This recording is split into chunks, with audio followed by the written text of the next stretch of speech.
Hello, and welcome back to the Southern Bible Thumper channel. I'm Cam, and for this upload, we will be reading Exodus chapter 6. Then the Lord said unto Moses, Now shalt thou see what I will do to Pharaoh. For with a strong hand shall he let them go, and with a strong hand shall he drive them out of his land.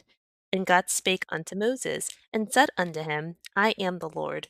And I appeared unto Abraham, unto Isaac, and unto Jacob, by the name of God Almighty. But by my name Jehovah was I not known to them. And I have also established my covenant with them to give them the land of Canaan, the land of their pilgrimage, wherein they were strangers. And I have also heard the groaning of the children of Israel, whom the Egyptians keep in bondage, and I have remembered my covenant. Wherefore say unto the children of Israel, I am the Lord, and I will bring you out from under the burdens of the Egyptians, and I will rid you out of their bondage, and I will redeem you with a stretched out arm and with great judgments. And I will take you to me for a people, and I will be to you a God. And ye shall know that I am the Lord your God, which bringeth you out from under the burdens of the Egyptians. And I will bring you in unto the land, concerning the which I did swear to give it to Abraham, to Isaac, and to Jacob. And I will give it you for an heritage. I am the Lord. And Moses spake so unto the children of Israel. But they hearkened not unto Moses for anguish of spirit, and for cruel bondage. And the Lord spake unto Moses, saying, Go in, speak unto Pharaoh king of Egypt, that he let the children of Israel go out of his land. And Moses spake before the Lord, saying, Behold, the children of Israel have not hearkened unto me.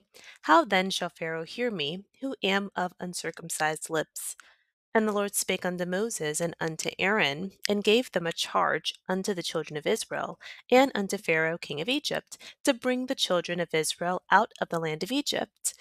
These be the heads of their fathers' houses, the sons of Reuben, the firstborn of Israel, Hanok, and Palu, Hezron, and Carmi.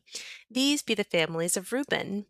And the sons of Simeon, Jemuel, and Jamin, and Ohad, and Joshin, and Zohar, and Shaul, the son of a Canaanitish woman. These are the families of Simeon. And these are the names of the sons of Levi, according to their generations, Gershon, and Kohath, and Merari. And the years of the life of Levi were 137 years. The sons of Gershon, Libni, and Shimi, according to their families. And the sons of Kohath, Amram, and Izhar, and Hebron, and Uziel. And the years of the life of Kohath were 133 years. And the sons of Merari, Mahali, and Mushi. These are the families of Levi, according to their generations. And Amram took him Jochebed, his father's sister, to wife. And she bare him Aaron and Moses, and the years of the life of Amram were 137 years. And the sons of Izhar, Korah, and Nepheg, and Zishri, and the sons of Uziel, Mishael, and Elzaphan, and Zithri. And Aaron took him Elisheba, daughter of Amminadab, sister of Nashon, to wife. And she bare him Nadab, and Abihu, Eleazar, and Ithamar. And the sons of Korah, Ir, and Elkanah, and Abisaph. These are the families of the Korites. And Eleazar, Aaron's son, took him one of the daughters of Putiel to wife, and she bare him Phinehas. These are the heads of the fathers of the Levites according to their families. These are that Aaron and Moses, to whom the Lord said, Bring out the children of Israel from the land of Egypt according to their armies. These are they which spake to Pharaoh, king of Egypt, to bring out the children of Israel from Egypt. These are that Moses and Aaron. And it came to pass, on the day when the Lord spake unto Moses in the land of Egypt, that the Lord spake unto Moses, saying, I am the Lord. Speak thou unto Pharaoh, king of Egypt, all that I say unto thee. And Moses said before the Lord, Behold, I am of uncircumcised lips, and how shall Pharaoh hearken unto me? Summarizing Exodus chapter 6, chapter 5 ends with Moses beginning a conversation with God, doubtful about his ability because he is not the best speaker. He followed God's directions, and things got worse for the Hebrews, and the Hebrews were not set free. So in verse 1, God responds that Pharaoh will have to be forced to let the Hebrews go. God reveals to Moses that his name is Jehovah, and he is the God of Abraham, Isaac, and Jacob, but never revealed this name to them. God told Moses about his covenant with his ancestors and that he would give them the land of Canaan.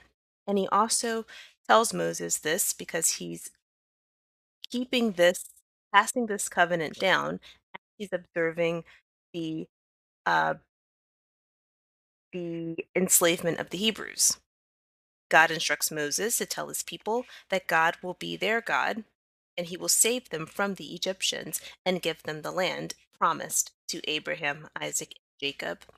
Moses communicates this information to the Hebrews that are enslaved, but because of their condition, they are not receptive to the message. Again, Moses doubts his ability because he was not the best speaker. God instructed Moses to speak to Pharaoh about some specific lineages. And that's when we have that small epic catalog of Reuben, Simeon, Levi, Ishar, and their descendants. We also learn that Aaron has 4 kids and 1 grandson. Another interesting tidbit that we've learned in this chapter, Amram, or Aaron and Moses' father, married his father's sister. So Amram married a woman that was old enough to be his mother, his father's sister, someone who was older. And he married her and had 2 children with her. So again, we see that with a younger man having a child or having an attraction to a woman that is old enough to be his mother. Again, some of the highlights of Exodus chapter 6. The chapter ends in Exodus 5 with Moses asking why God made him speak up, and then things got worse. But God did warn him that this would happen in chapter 4, verse 21, that Pharaoh's heart would be hardened. Moses and Aaron did not do the wonders or the signs for Pharaoh. They only asked for the 3-day reprieve to go worship in the wilderness. But God did tell him in chapter 4, verse 4, that his brother would help him speak. Chapter 5, verse 1, Aaron helped him speak. In chapter 3, verse 18, God tells Moses that the Israelite elders will listen to him. In chapter 4, verse 31, the elders did believe him. Chapter 5, verse 23, Moses was worried about Pharaoh and doubtful because of his ability. Even though God warned him, he was still like scary and nervous. And so instead of trusting God, because things aren't turning out great right now when he did one thing, he's doubtful. He's continuously being doubtful and saying, oh, maybe it's because of my speech. When really, he's talking to people who are going through a really terrible lifestyle. So they're not going to be really receptive to hear you. Moses doesn't have a job. Moses was not socialized with them. He's not enslaved like them. Moses and Aaron have some sort of in between status where, although they're Hebrew and they have the same ethnicity as the enslaved, for some reason they're not enslaved the same way and they're able to directly confront and discuss and have conversations with the king of Egypt. They didn't have to be overseers to slaves, and they didn't have to be slaves. And although the Bible doesn't list them as being rich, it does say, um, it does say that Moses was mistaken for an Egyptian. So he was not socialized like a Hebrew. He doesn't have the same status. And while these people are suffering because of their ethnicity, because that's the only reason why they're enslaved, it isn't because they've even made a threat to the Egyptians. The Egyptian king saw how the numbers of the Hebrews were growing, they were populous, and he was terrified of their capability. So he enslaved them. Moses didn't have to be a slave. And he's telling these people who are enslaved, hey, God's going to make everything okay. And you just went up there and talked to Pharaoh and things got worse and they're suffering because of you. And now you're going to try to encourage them. So instead of Moses saying to himself, you know what, that's probably the reason why they weren't receptive, he doubts himself and his speaking ability. God does not pick perfect people to do things because it gives God the opportunity to prove his power and display his glory. Because if an incompetent person is able to achieve a feat, it has to be because God is behind them. And even though he, may have been incompetent, God equipped him with what he needed to be able to persuade his brother.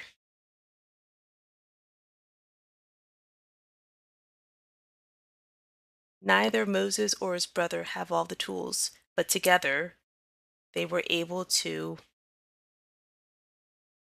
be a leading force for their people. Well, that was chapter 6. The next upload will be Exodus chapter 7. Thank you for watching.